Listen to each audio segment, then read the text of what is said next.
മഴ കനത്തതോടെ ആലപ്പുഴയിലെ വിദ്യാലയങ്ങൾക്ക് ഇന്ന് അവധിയാണ്. എന്നാൽ ആറാട്ടുവഴി ലജ്നത്ത് ഹൈസ്കൂളിലെ മുഴുവൻ വിദ്യാർത്ഥികളും ഇന്ന് സ്കൂളിലെത്തി. സഹപാഠിയും സുഹൃത്തുമായ അൽഫയാസ് അലിയെ അവസാനമായൊന്ന് കാണാൻ. ട്യൂഷൻ കഴിഞ്ഞ് സൈക്കിളിൽ വീട്ടിലേക്ക് മടങ്ങും വഴിയാണ് ഫയാസിന് മുകളിലേക്ക് മതിലിടിഞ്ഞു വീണത്. അയൽവാസിയുടെ വീടിന്റെ മതിൽ അപകടാവസ്ഥയിലാണെന്ന പരാതി 9ാം ക്ലാസ്സുകാരന്റെ മരണത്തിലാണ് അവസാനിച്ചത്.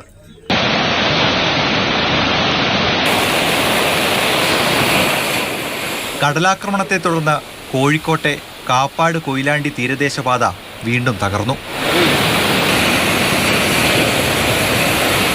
അവർ പറയാനുള്ളതെല്ലാം പറയും, ചെയ്യാനുള്ളൊന്നും ചെയ്യുന്നില്ല. അതാണ് നടന്നുകൊണ്ടിരിക്കുന്നത്. പുതിയ റോഡിന്റെ പ്രാരംഭ നടപടികൾ ആരംഭിച്ചു എന്നാണ് പറയുന്നത്. ആരംഭിച്ചു വേണ്ട കുറ്റി നാട്ടിയിട്ടുണ്ട്, അല്ലാണ്ട് വേറൊന്നും ചെയ്തിട്ടില്ല.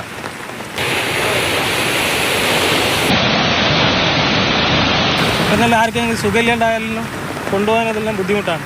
അങ്ങോട്ട് കടക്കണമെങ്കിൽ ഒരു ചെറിയൊരു ഇടമുണ്ട്, അതേ ഉള്ളൂ. വലിയ വണ്ടിക്കൊന്നും പോകാൻ പറ്റില്ല. ഇത് കഴിഞ്ഞ വർഷം തന്നെ പറഞ്ഞു, ഒന്നും ചെയ്തില്ല സർക്കാർ, ഭാഗത്തൊരു ഇതുണ്ടായില്ല.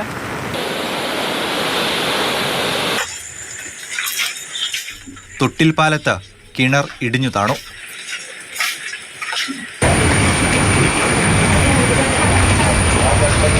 മലപ്പുറം കൊണ്ടോട്ടിയിൽ മഴയെ തുടർന്ന് വീടിന്റെ മതിൽ ഇടിഞ്ഞു വീണു. കൊല്ലം പോരുവഴിയിൽ വീടിന്റെ ഒരു ഭാഗം പൂർണ്ണമായും തകർന്നു.